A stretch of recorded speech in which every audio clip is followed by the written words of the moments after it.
27살 먹은 대한민국의 미성숙한 청년에 대해서 한번 얘기해 볼 건데요. 누구 얘기죠? 남경필 지사 아들이 네. 예전에 성범죄 전과도 있는 걸로 알고 있는데 군대에 있을 때. 네, 이번에는 마약 혐의로 네. 기소가 됐다가 이번에 집행유예로 석방이 되었죠. 지금 관련해서 많은 시민분들이 분노를 표출하고 계시죠? 이 사람이 필로폰을 그냥 한 것도 아니고 이거를 밀수해서 제3자에게 팔려는 정황까지 보였는데도 네. 재판부에서는 필로폰을 우리가 알지 못한 필로폰까지 스스로 제출했으며 뭐 반성을 하고 있으며 뭐 그런 얘기를 하면서 이제 집행유예를 때린 거예요. 네. 이제 이 사람이 이제 27인데 네. 미성숙하다 뭐 이런 얘기가 통할 나이 같지는 않고요. 네. 뭔가 저는 이런 법조계의 봐주기 수사, 눈치 보기 이런 게 너무 마음에 안 드는데 그래서 오늘 가져와 봤는데 이런 부분을 보면은 미성숙한 청년 그리고 반성을 하고 있다. 뭐 이런 식으로 딱 봐도 얼토당토하는 이유로 이 사람이 집행유예가 된 거잖아요. 이런 잣대가 다른 사람에게도 적용되는지가 참 궁금해요. 아니 근데 솔직히 일반인이었으면 이거 어마어마하죠. 그리고 이게 필로폰이 10g이면 거의 200명이 중독될 수준이래요. 이게 마약은 정말 조그만 양의 엄청난 값이잖아요. 네. 그렇기 때문에 이런 기사가 계속 나오면은 사실 청소년들이나 정말로 미성숙할 수도 있는 그런 어린 친구들이 쉽게 시도를 해볼 수도 있을 것 같아요. 사실 외국에 나갔을 때는 접근성이 훨씬 쉽잖아요. 한국에서보다. 네. 이 사람도 외국에서 이제 하다가 가지고 들어온 경우인데 그냥 집행유예 되네? 걸려도 약간 그 정도밖에 안 되네? 라는 생각으로 쉽게 접근을 할 수밖에 없을 것 같아요. 그리고 미성숙한 27살 청년이 필로폰을 10g 살 돈은 대체 어디서 났을지 참 궁금해져요. 어마무시하죠. 그렇죠. 네. 진짜 이거 말도 안 되는 판결이죠. 그리고 이 마약 유통을 하는 게 더 중재라고 저는 알고 있거든요. 그럼요. 예, 왜냐면은 이제 자기 혼자 뽕에 취하는 거야. 그 사람 개인적인 문제로 끝날 수도 있지만 마약을 유통시킨다는 거는 수많은 범죄를 양산할 수 있는 그런 모습이기 때문에 엄청나게 위험한 짓을 한 건데 이건 국가적으로 위험한 짓이잖아요. 그럼요. 근데 이런 사람이 집행유예로 풀려난다? 이건 진짜 문제가 있는 거죠. 그리고 속옷에 숨겨서 왔다는데 주도면밀해. 이거를 가지고 근데 너무 네. 너무 그렇게까지 해서 가져오고 싶었을까 하는 생각이 좀 들긴 하네요. 근데 사실 그게 또 돈도 되고 약을 하는 사람들은 끊을 수가 없으니까 네. 뭐 똥구멍에 쑤셔 박아서라도 숨겨오려면 숨겨올 것 같아요. 뭐 이렇게 삼켜서도 오고 막 그런 네. 데잖아요. 근데 이런 식으로 쉽게 할 거면 그냥 합법화 시키지. 이런 사람들만 봐주고 이게 죄송해요. 근데 양세병님처럼 그런 생각을 할 수밖에 없어요. 뭐 누구는 봐주고 누구는 강하게 처벌받고 한다면 이거 법 자체의 형평성 자체가 진짜 엄청나게 욕을 먹고 있는데 최근에도 이재용 집행유예 관련해가지고 지금 뭐 전 국민적으로 지금 분노를 하고 있잖아요. 예, 그래가지고 이제 뭐 트위터상에 이런 얘기도 떠돌아요. 이건희 아들은 삼성의 아들이라 집행유예. 남경필 아들은 도지사 아들이라 집행유예. 이러다가 박근혜는 박정희 딸이라고 집행유예 받는 거 아니냐라고 하는 그런 풍자의 목소리도 나오고 있습니다. 예전에 김무성 사위도 네. 집행유예 받고 풀려났잖아요. 마약 혐의 있었는데. 그때 김무성 사이도 대단했어요. 15여 차례 투약을 했는데도 2년 동안. 그것도 코카인. 센 거. 너무 세다. 예, 그랬는데도 그렇게 집행유예로 풀려나온 과거의 우리 사법부, 재판부를 본다면 또 생각해보니까 그렇게 놀랄 일도 아니긴 해요. 맞아요. 사실 이제 이런 기사가 지겨울 정도예요. 연예인도 정말 많이 나오잖아요. 사실 대마초 이런 거는 연예인도 정말 많이 나오고 반입을 해서 자기가 핀 것까지는 많이 나오는데 연예계에서도 이렇게 막 사서 누구한테 팔려고 네. 했던 정황이 보이는 경우는 굉장히 드문 걸로 알고 있는데 김무성 사위도 되팔려고 맞아요. 꽤 많이 들고 있었던 예, 걸로 유통시키려고 하는 정황이 있었죠. 그때 사실 유통이 이명박 아들 장남이죠. 이시영한테까지 유통이 뻗쳤었다는 찌라시가 돌았었거든요. 네. 네. 뭐 관련한 근거를 또 올리시는 분들도 많았어요. SNS상에. 죄 지은 사람들이 죄값을 안 치르는데. 그리고 이제 필로폰이라는 약물 자체가 저희 또 약물에 관해서 전에 방송을 한번 저희도 나갔었지만은 필로폰이 일본에서 전쟁 시대 때 굉장히 많이 쓰던 거고 그 이후에 남아있는 공장들 대부분이 일본에 있었어요. 네. 그래서 이게 일본하고 굉장히 연관이 깊은 마약이고 아까 말씀하신 코카인 같은 경우에는 이제 미국 쪽하고 남미 미국 네, 뭐 그쪽이요. 그쪽하고 관련이 있죠. 예. 네. 그러니까 일본하고 관련 있는 마약을 했다고 하는 게 왜 그런지는 모르겠지만 이번에 정석원 같은 경우도 그렇고 네. 필로폰이 꼭 끼죠. 예전에 히로폰 뽕쟁이로 유명해진 네. 박지만도 있고 네. 네. 항상 거기 필로폰이 끼더라고요. 누군가 이렇게 자료 올려주셨는데 방금 말씀하셨는데 박지만도 27살에 첫 뽕을 했다고 네, 그런 얘기가 나오네요. 저는 27살 때 시민운동을 시작했죠. 네, 그렇죠. 네, 전 27살에 결혼을 해서 내 가정을 꾸리겠다라는 그런 강한 의지로 열심히 일을 했던 기억이 나거든요. 목표를 뚜렷이 하고 뭐 일하는 분야에 있어서 진짜 한번 전문가가 되던지 진짜 이 분야에서 밀리면 나는 이제 내 인생 끝이다라고 생각하고 열심히 살았던 그런 기억이 나는데 유명인들 그분들의 27살을 한번 보자면 일단 문재인 대통령은 27세에 사시 합격을 했대요. 예, 그리고 이제 이정희 전 의원 계시죠. 그분 같은 경우도 27살에 사시 합격. 예, 그런데 박근혜는 27살에 소녀가장이 돼버립니다. 네. 갑자기 청와공에서 쫓겨나는 27살 소녀가장이 돼서 소녀가장 코스프레를 했죠. 예, 재산이 몇백억에 달하는 소녀가장이 됐고, 그리고 아까도 말씀드렸지만 박지만은 27살에 첫 뽕을 했다고. 그리고 그 두 명의 아버지죠. 박정희는 27살에 독립군 토벌을 하셨다네요. 네.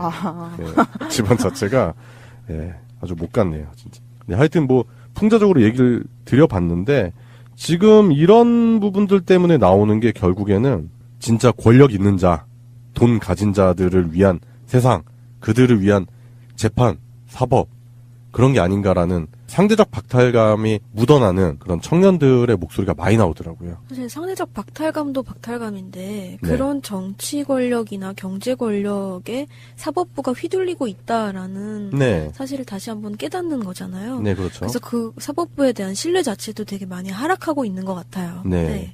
그래서 진짜로 사법부 내에 있는 사법 적폐 세력들, 그 적폐 세력들을 축출을 해야 된다. 진짜 그 일이 시급하다. 그런 부분을 보여주는 것 같아요.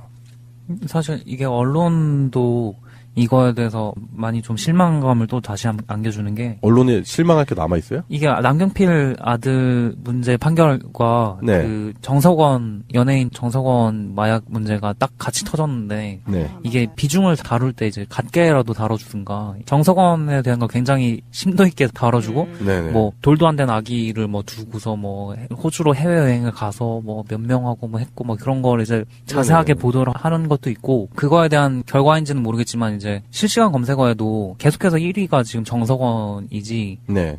남경필 아들에 대한 거는 실검 순위에 잠깐 올라갔다 내려가고 다시 내려가고 잠깐 올랐다 내려가고 이 정도 수준밖에 안 돼요. 네. 맞아요. 그것도 너무 실망스럽네요. 항상 정치 문제를 연예계 이슈로 덮으려는 그런 양상이 여기서도 똑같이 보이는 것 같고. 근데 경중을 굳이 따지자면은 지금 봤을 때 뭐 아까 이제 김무성 사위라든지 남경필 아들 그리고 정석원 씨 이렇게 세 명을 비교해 봤을 때 정석원 씨는 이제 현재 가서 단순 투약으로 끝낸 케이스잖아요. 네. 근데 남경필 아들이나 김무성 사위 같은 경우는 그거를 운반을 했단 말이에요. 그러면은 분명히 마약 조직이랑 연관이 있을 수 있잖아요. 네. 그럼요. 이거는 진짜 전 세계적으로 마약은 진짜 전 세계 범죄잖아요. 그렇기 때문에 그런 마약 공급책이라든지 그런 부분도 수사가 같이 병행이 됐었어야 되는 부분인데 그런 부분도 그냥 쑥 하고 날아가는 그런 일이 되는 것 같아요.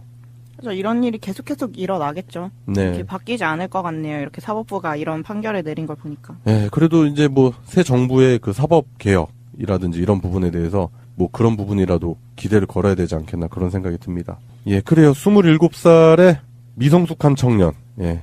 아버지를 잘 둔 미성숙한 청년에 대한 이야기를 해봤습니다. 은행의 채용 비리에 대해서 취준생의 입장에서 얘기를 한번 해보려고 합니다. 열받는 일이죠. 완전 열받죠. 제 친구들 중에서도 은행권 취업하려고 준비한 애들 엄청 많은데 네. 이게 요즘 은행권이 채용 비리 문제로 뒤숭숭한데 사실 은행뿐만이 아니라 최근에 그 네. 강원랜드 채용 비리에서는 전체 직원의 6%가 넘는 그 말도 안 되는 거잖아요. 그런 239명의 사람들이 채용 부정으로 밝혀졌고 네. 또 세종시 공공기관 세 곳에서도 채용 비리가 밝혀지는 등 굉장히 뿌리 깊은 그런 관행들이 나오고 있어요. 네. 근데 이제 제가 말씀드리려는 거는 지난해 12월에서 올해 1월까지 그 계속 이루어졌던 금융감독원 조사에서 은행권의 채용 비리 사례들이 언급이 되기 시작하면서 이게 처음에는 5군데를 얘기를 했었지만 이제는 전 금융권으로 점점 퍼지고 있는 양상이 보이고 있어요. 네. 그래서 그런 걸 보면서 이제 제가 얘기했던 취준생 친구들이 굉장히 절망하고 또 분노하고 있는데 그 금감원에서 조사에서 파악된 그 5개 은행의 채용 비리에서 의심되는 사례가 총 22건이 이번에 나왔대요. 근데 그 중에 그 우리은행은 2015년부터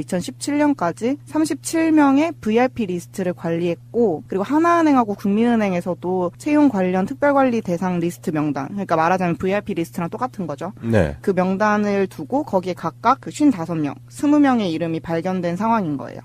그래서 하나씩 보면은 우리은행 같은 경우에는 실제로 그 작년 17년도에 우리은행 면접을 봤던 취준생이 했던 인터뷰를 봤는데, 그 지난해 국감에서 채점을 연필로 해서 수정한 정황이 있다면서 국회의원들을 질타하는 그런 모습을 봤었는데, 실제로 자기가 면접을 볼 때도 면접관들이 연필을 쓰고 있었다라고 얘기를 하면서 그 추후 수정 가능성에 대한 의심을 충분히 해볼 수 있다 이런 얘기도 했었고, 네. 그 국민은행 같은 경우에는 특히 굉장히 이슈였던 게 그 KB 금융지주 윤종규 회장의 증손녀가 이 특별관리 리스트에 포함이 돼 있어서 논란이 굉장히 컸어요. 대놓고 하네. 네, 정말 대놓고 다른 금융권을 어떻게 친한금융병에 넣어주지도 않고 바로 KB로 넣어줘가지고 실제로 증손녀가 서류랑 1차에서 최하위권을 받았대요. 근데 2차 면접에서 최고점을 갑자기 받아서 최종 4등으로 합격하는 등 그런 채용 정황이 드러났는데, 이제 가장 이슈가 되고 있는 거는 하나은행이에요. 사실 KB 하나은행 같은 경우에는 네. 아까 금융감독원 조사에서 파악된 채용비리 의심 사례가 22건이라고 했잖아요. 네. 그중에 절반이 넘는 13건이 전부 하나은행에서 이루어진 것으로 나타났고요.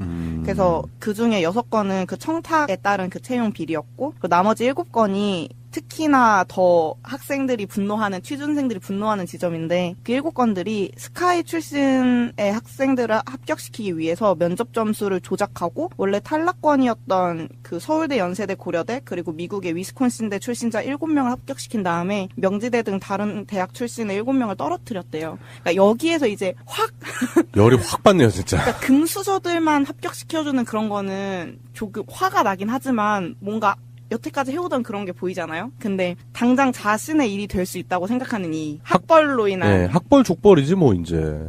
네, 그래서 은행이 이제 이런 거에 대해서 반박만 하고 있고 반성을 하나도 하고 있지 않은 모습에 더 이제 열이 받는 거죠. 예, 이 방송을 드시는 애청자분들께서 이제 K2B 하나은행을 애용하시는 분들이 계시다면 예금 다 빼버리세요. 진짜 몹쓸 놈들이네. 이거 그런다고 끄떡이는 할까 모르겠어요, 이 사람들이. 그 하나은행 측의 해명을 한번 보자면, 이게 심상정 의원이 올린 거를 봤는데, 하나은행 측에서 그 연세대랑 고려대 출신의 지원자 임원 면접 점수를 조정한 거를 네. 왜 그렇게 조정했냐고 물어보니까, 하나은행 쪽에서는 입점대학이기 때문에 그 더 많이 줬다라고 얘기를 했대요. 근데 사실 알고 보니까 연세대는 하나는 입점대학이 아니었던 거예요. 뭐야. 그리고 탈락시킨 지원자 출신 학교인 그 명지대가 오히려 주거래 은행이었던 거예요. 그러니까 되도 안 되는 거짓말, 금방 뽀록날 거짓말로 이거 그냥 어디서 개구라야. 네, 그냥 약을 팔아 어디서 이씨. 넘겨버린 거죠. 네. 그리고 그거 말고도 하나은행에서 그 서울대 출신의 2명의 점수를 조작해서 합격시킨 이유를 물어보니까 우수 인재 채용을 위한 거라고 그냥 밝혀버렸대요. 너무 당당하지 않아요? 아니 우수인재? 뭔 기준으로 우수인재요? 그래서 서울대 출신이면 다 우수 인재냐고 얘기를 했지만 답변이 아주 예술이에요. 서울대 출신이 하나도 합격이 안 돼. 우수 인력인 서울대 출신이 합격시켰다라고 해명을 했대. 이게 말인가요? 야, 아닌가요? 이런 생각을 가지고 뭐 전 세계 금융에 어쩌고저쩌고 하면서 그런 광고를 내? 그러니까 공개 채용의 의미를 전혀 모르고 있는 분이고, 요즘에 정부에서 그 블라인드 채용이니 뭐니 얘기를 그렇게 하는데도 눈 가리고 아웅을 하고 있는 진짜 너무 구태의연한 모습이에요. 네, 너무 당당해요. 네. 그리고 마지막으로 그 해외대 위스콘신대 출신 지원자는 왜 점수를 조작해서 합격시켰냐라고 물어보니까 정상적인 절차를 통해 합격한 걸로 알고 있는데 왜 점수를 조정했는지는 잘 모르겠습니다라고 대답을 했대요. 뭔 개소리냐? 그러니까 관계자가 도저히 말이 안 통하는 상태? 그냥 예전에 그거 같아요. 술은 마셨지만 음주운전 네. 아니다. 뭐 그런 의미. 예. 그래서 취준생들이 굉장히 이걸 들으니까 더 화가 나는 거예요. 이런 사람들한테 지금 뽑히려고. 아니 그 사과를 해야 되는 상황이잖아요. 어떻게 네, 보면. 근데 그럼요. 변명이라고 대놓는 게 다 진짜 엉망진창이네요. 네. 예. 진짜 기만하는 느낌 들어요. 맞아요. 그리고 이게 8일부터 그래서 압수수색이 진행이 되고 있거든요. 네. 근데 이제 9일날 검찰이 하나은행 인사 담당자 수척에서 그 윗선의 지시를 암시하는 메모를 또 확보를 했대요. 이게 아직 밝혀지진 않았는데 거기에 장 이렇게 써 있고 합격 이렇게 써 있었대요. 그러니까 이게 만약에 특정 인물 장 뭐뭐의 그런 특정 인물의 합격을 뜻하는 거라면 이게 증거가 확실해지면서 그 비리 의혹이 아니라 완전 비리로 이제 들어갈 수 있는 부분인데 제가 아까 얘기했던 그 6건의 청탁의 사례에서 이제 증거가 확실해지는 거거든요. 그래서 이거 수사에 대한 거를 기다리고 있고 그래서 제가 하고 싶은 말은 5군데 이상의 더 많은 은행들에서도 이런 일이 있을 거고 그 은행을 넘어서 굉장히 많은 회사에서 이런 일이 있을 거잖아요. 근데 이런 거를 아직도 관행이란 이름으로 그냥 원래 해오던 거니까 괜찮다라는 식으로 넘어가는 이 태도가 굉장히 바뀌어야 된다고 생각을 하고 저도 어느 회사인지는 얘기할 수 없지만 저희 학교에 대기업에 조금 높은 분에 있으신 분이 소규모로 네. 멘토링처럼 한번 왔었어요. 이렇게 질의응답도 할 수 있게 특강이 왔었는데 그때 그 회사에 어떻게 들어가면 좋을까요?라고 물어본 친구한테 앞으로 한 몇 년간은 지원을 하지 말아라. 이래서 왜 지원을 왜죠? 이랬더니 다 정해져 있다라고 얘기해요. 내정자. 네. 그래서 다여수자가 아니면 지원을 하지 말아라. 어차피 뽑히지 않는다. 이미 다 내정돼 있다라고 얘기를 했거든요. 그거를 이제 실제로 듣고 나니까 와 이거를 진짜 아무렇지 않게 취준생 졸업반이었거든요. 저희가 졸업반 친구들한테 얘기를 해줄 정도면 이게 얼마나 뿌리 깊은 관행이고 얼마나 그렇게 아무렇지 않게 다들 행하고 있는 짓인지를 알겠더라고요. 저희 같은 경우 저도 그런 경험을 많이 해봤는데 이제 직업 분야가 이제 좀 되게 어떻게 보면은 넓이가 그렇게 넓은 분야가 아니다 보니까 면접 보러 가면은 그런 얘기해요. 내정자 누구다. 그러니까 우린 다 들러리다 이런 식으로 해서 제가 면접을 한 20몇 번을 봤는데 거의 다 그런 식으로 들러리를 섰죠. 실력이 그렇게 제가 빠지는 편은 아니었거든요.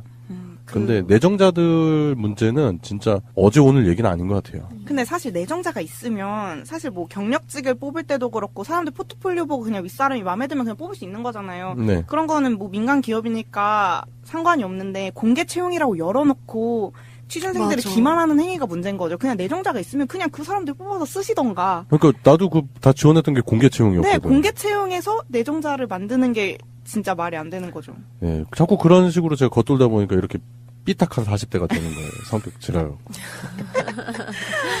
저희가 금수저가 아니라서 그래요. 네, 뭐 하여튼 이런 식으로 자꾸 뭔가 사회적으로 위화감을 조성하는 거잖아요. 결국에는 자기들만의 세계를 구축하겠다.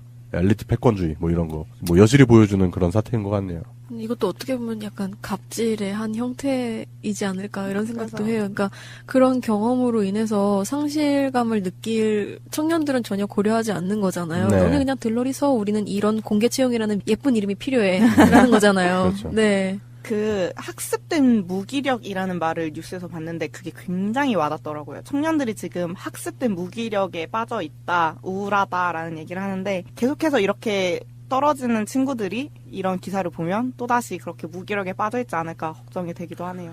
이 정도 됐으면 이제 하나은행 막 불매운동 이런 것도 좀 일어나고 해야 되는데 사실 불매운동 이랄 것도 없이 변명을 그따위로 하는 회사를 믿을 수 있는 소비자가 그렇죠. 전 네. 진짜 신뢰감이 확 떨어지는데요. 기업에 대한. 뭐 제가 그쪽에다 예금이 있거나 그런 건 아닌데 주거래 은행도 아니긴 하지만 저런 은행을 믿고 과연 돈을 맡길 수 있는지 아니면 투자를 할 수 있는지 그런 부분부터 뭐 한번 곱씹어 볼 만한 일인 것. 박정희는 27살에 독립군 토벌을 하셨다네요. 네. 네. 집안 자체가 예, 아주 못 갔네요, 진짜. 네, 하여튼 뭐 풍자적으로 얘기를 드려봤는데 지금 이런 부분들 때문에 나오는 게 결국에는 진짜 권력 있는 자, 돈 가진 자들을 위한 세상, 그들을 위한 재판, 사법 그런 게 아닌가라는 상대적 박탈감이 묻어나는 그런 청년들의 목소리가 많이 나오더라고요. 사실 상대적 박탈감도 박탈감인데 네. 그런 정치 권력이나 경제 권력에 사법부가 휘둘리고 있다라는 네. 사실을 다시 한번 깨닫는 거잖아요. 네, 그렇죠. 그래서 그 사법부에 대한 신뢰 자체도 되게 많이 하락하고 있는 것 같아요. 네. 그래서 진짜로 사법부 내에 있는 사법 적폐 세력들, 그 적폐 세력들을 축출을 해야 된다. 진짜 그 일이 시급하다. 그런 부분을 보여주는 것 같아요. 사실 이게 언론도 이거에 대해서 많이 좀 실망감을 또 다시 안겨주는 게 언론에 실망할 게 남아있어요? 이게 남경필 아들 문제 판결과 네. 그 정석원 연예인 정석원 마약 문제가 딱 같이 터졌는데 네. 이게 비중을 다룰 때 이제 같게라도 다뤄주든가 정석원에 대한 거 굉장히 심도 있게 다뤄주고 네네. 뭐 돌도 안 된 아기를 뭐 두고서 뭐 호주로 해외여행을 가서 뭐 몇 명하고 뭐 했고 뭐 그런 걸 이제 자세하게 네네. 보도를 하는 것도 있고 그거에 대한 결과인지는 모르겠지만 이제 이제 실시간 검색어에도 계속해서 1위가 지금 정석원이지, 네. 남경필 아들에 대한 거는 실검 순위에 잠깐 올라갔다 내려가고 다시 내려가고 잠깐 올랐다 내려가고 이 정도 수준밖에 안 돼요. 네. 맞아요. 그것도 너무 실망스럽네요. 항상 정치 문제를 연예계 이슈로 덮으려는 그런 양상이 여기서도 똑같이 보이는 것 같고. 근데 경중을 굳이 따지자면은 지금 봤을 때 뭐 아까 이제 김무성 사위라든지 남경필 아들 그리고 정석원 씨 이렇게 세 명을 비교해 봤을 때 정석원 씨는 이제 현재 가서 단순 투약으로 끝낸 케이스잖아요. 네. 근데 남경필 아들이나 김무성 사위 같은 경우는 그거를 운반을 했단 말이에요. 그러면은 분명히 마약 조직이랑 연관이 있을 수 있잖아요. 네. 그럼요. 이거는 진짜 전 세계적으로 마약은 진짜 전 세계 범죄잖아요. 그렇기 때문에 그런 마약 공급책이라든지 그런 부분도 수사가 같이 병행이 됐었어야 되는 부분인데 그런 부분도 그냥 쑥 하고 날아가는 그런 일이 되는 것 같아요. 그래서 이런 일이 계속 일어나겠죠. 네. 이렇게 바뀌지 않을 것 같네요. 이렇게 사법부가 이런 판결을 내린 걸 보니까. 네, 그래도 이제 뭐 새 정부의 그 사법 개혁이라든지 이런 부분에 대해서 뭐 그런 부분이라도 기대를 걸어야 되지 않겠나 그런 생각이 듭니다. 예, 그래요. 27살의 미성숙한 청년. 예.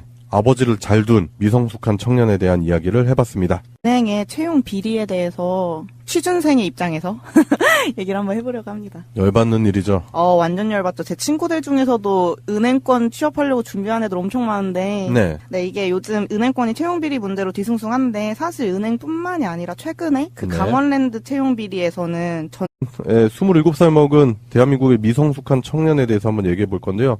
누구 얘기죠? 남경필 지사 아들이 네. 예전에 성범죄 전과도 있는 걸로 알고 있는데 예, 군대에 있을 때. 네, 예. 이번에는 마약 혐의로 네. 기소가 됐다가 이번에 집행유예로 석방이 되었죠.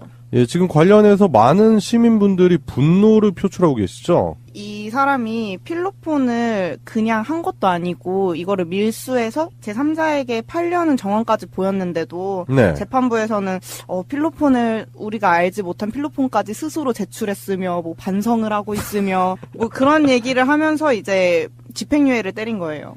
네. 이제 이 사람이 이제 27인데 네. 미성숙하다 뭐 이런 얘기가 통할 나이 같지는 않고요. 네. 뭔가 저는 이런 그 법조계의 봐주기 수사, 눈치 보기, 이런 게 너무 마음에 안 드는데, 그래서 오늘 가져와 봤는데, 이런 부분을 보면은 미성숙한 청년, 그리고 반성을 하고 있다. 뭐 이런 식으로 딱 봐도 얼토당토하는 이유로 이 사람이 집행유예가 된 거잖아요. 이런 잣대가 다른 사람에게도 적용되는지가 참 궁금해요. 아니 근데 솔직히 일반인이었으면 이거 어마어마하죠. 그리고 이게 필로폰이 10g이면 거의 200명이 중독될 수준이래요.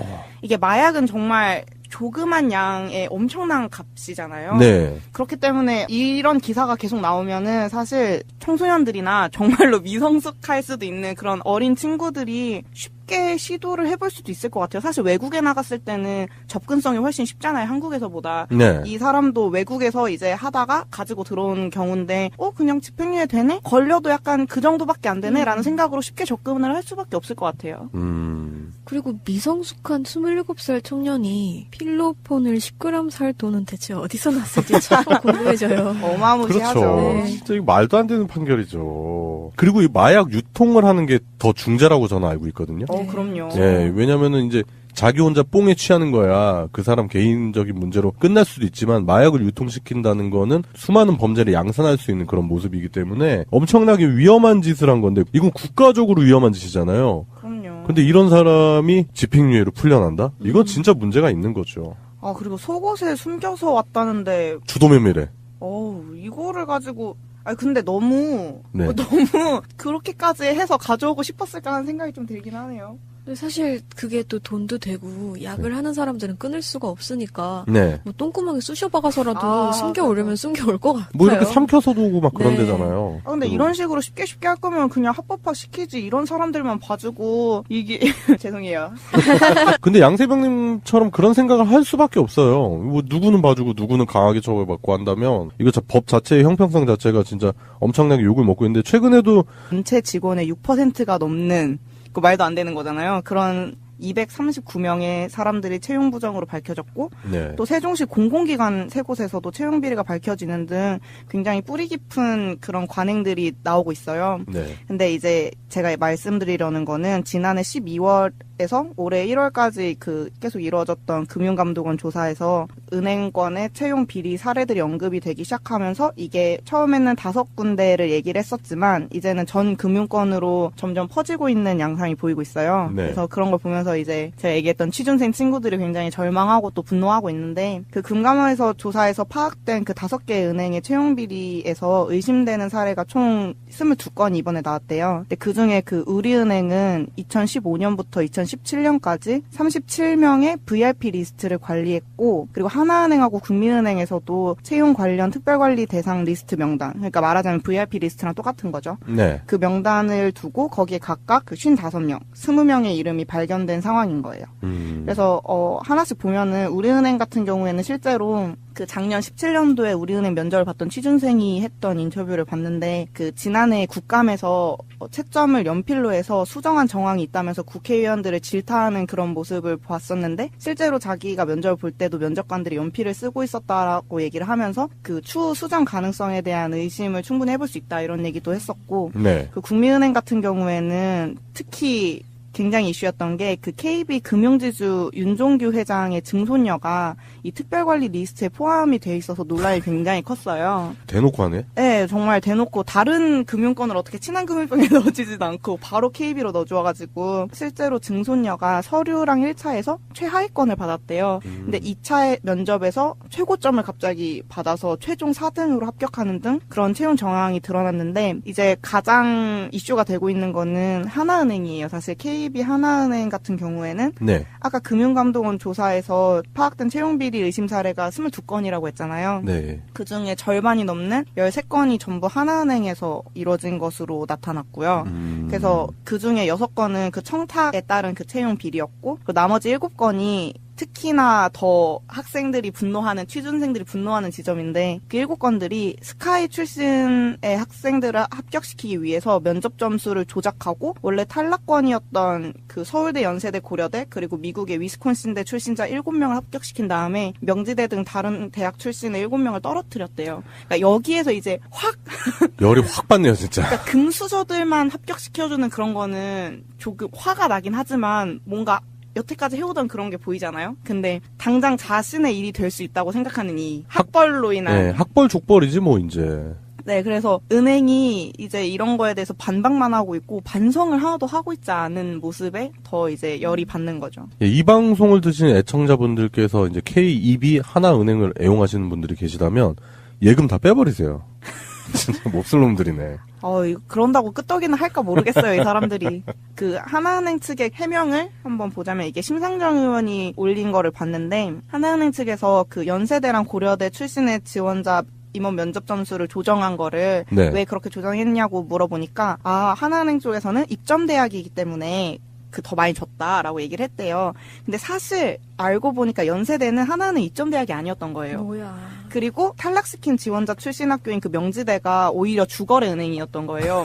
그러니까 되도 안 되는 거짓말, 금방 뽀록날 거짓말로 이거 그냥 어디서 개구라야. 네, 그냥 약을 팔아 어디서 이씨. 넘겨버린 거죠. 네. 그리고 그거 말고도 하나은행에서 그 서울대 출신의 2명의 점수를 조작해서 합격시킨 이유를 물어보니까 우수 인재 채용을 위한 거라고 그냥 밝혀버렸대요. 너무 당당하지 않아요? 아니 우수인재? 뭔 기준으로 우수인재요? 그래서 서울대 출신이면 다 우수 인재냐고 얘기를 했지만 답변이 아주 예술이에요. 서울대 출신이 하나도 합격이 안 돼. 우수 인력인 서울대 출신이 합격시켰다라고 해명을 했대. 이게 말인가요? 야, 아닌가요? 이런 생각을 가지고 뭐 전 세계 금융에 어쩌고저쩌고 하면서 그런 광고를 내? 그러니까 공개 채용의 의미를 전혀 모르고 있는 분이고 요즘에 정부에서 그 블라인드 채용이니 뭐니 얘기를 그렇게 하는데도 눈 가리고 아웅을 하고 있는 진짜 너무 구태의연한 모습이에요. 네, 너무 당당해요. 네. 그리고 마지막으로 그 해외대 위스콘신대 출신 지원자는 왜 점수를 조작해서 합격시켰냐라고 물어보니까 정상적인 절차를 통해 합격한 걸로 알고 있는데 왜 점수를 조정했는지는 잘 모르겠습니다라고 대답을 했대요. 뭔 개소리냐? 그러니까 관계자가 도저히 말이 안 통하는 상태? 그냥 예전에 그거 같아요.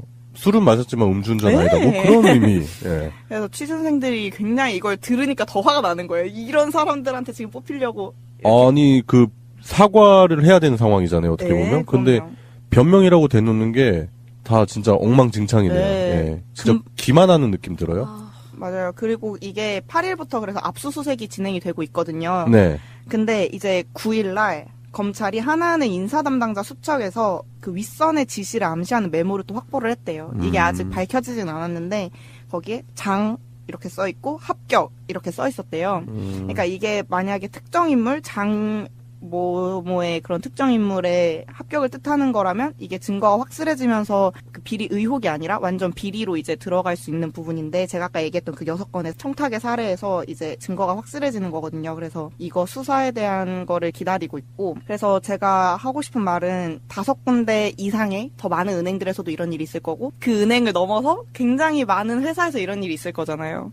근데 이런 거를 아직도 관행이란 이름으로 그냥 원래 해오던 거니까 괜찮다라는 식으로 넘어가는 이 태도가 굉장히 바뀌어야 된다고 생각을 하고 그 이재용 집행유예 관련해가지고 지금 뭐 전 국민적으로 지금 분노를 하고 있잖아요. 예, 그래가지고 이제 뭐 트위터상에 이런 얘기도 떠돌아요. 이건희 아들은 삼성의 아들이라 집행유예. 남경필 아들은 도지사 아들이라 집행유예. 이러다가 박근혜는 박정희 딸이라고 집행유예 받는 거 아니냐라고 하는 그런 그 풍자의 목소리도 나오고 있습니다. 그 예전에 그 김무성 사위도 네. 집행유예 받고 풀려났잖아요. 마약 혐의 있었는데. 그때 김무성 사이도 대단했어요. 15여 차례 투약을 했는데도 2년 동안. 그것도 코카인.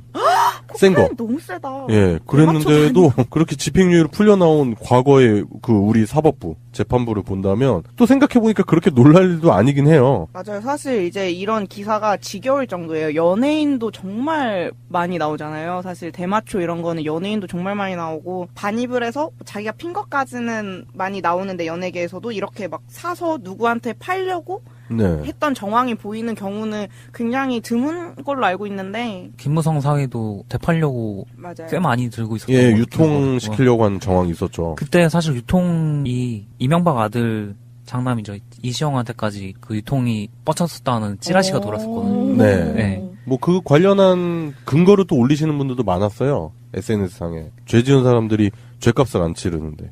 그리고 이제 필로폰이라는 약물 자체가 저희 또 약물에 관해서 전에 방송을 한번 저희도 나갔었지만은 필로폰이 일본에서 전쟁 시대 때 굉장히 많이 쓰던 거고 그 이후에 남아있는 공장들 대부분이 일본에 있었어요. 네. 그래서 이게 일본하고 굉장히 연관이 깊은 마약이고 아까 말씀하신 코카인 같은 경우에는 이제 미국 쪽하고 남미 미국 네, 뭐 그쪽이요. 그쪽하고 관련이 있죠. 예. 네. 그러니까 일본하고 관련 있는 마약을 했다고 하는 게 왜 그런지는 모르겠지만 이번에 정석원 같은 경우도 그렇고 네. 필로폰이 꼭 끼죠. 예전에 히로폰 뽕쟁이로 유명해진 네. 박지만도 있고 네. 네. 항상 거기 필로폰이 끼더라고요. 누군가 이렇게 자료 올려주셨는데 방금 말씀하셨는데 박지만도 27살에 첫 뽕을 했다고. 네, 그런 얘기가 나오네요. 저는 27살 때 시민운동을 시작했죠. 네, 그렇죠. 네, 전 27살에 결혼을 해서 내 가정을 꾸리겠다라는 그런 강한 의지로 열심히 일을 했던 기억이 나거든요. 목표를 뚜렷이 하고 뭐 일하는 분야에 있어서 진짜 한번 전문가가 되던지 진짜 이 분야에서 밀리면 나는 이제 내 인생 끝이다라고 생각하고 열심히 살았던 그런 기억이 나는데 유명인들 그분들의 27살을 한번 보자면 일단 문재인 대통령은 27세에 사시 합격을 했대요. 예, 그리고 이제 이정희 전 의원 계시죠. 그분 같은 경우도 27살에 사시 합격. 예, 그런데 박근혜는 27살에 소녀가장이 돼버립니다. 네. 갑자기 청와공에서 쫓겨나는 27살 소녀가장이 돼서 소녀가장 코스프레를 했죠. 예, 재산이 몇백억에 달하는 소녀가장이 됐고 그리고 아까도 말씀드렸지만 박지만은 27살에 첫 뽕을 했다고. 예, 그리고 그 두 명의 아버지죠.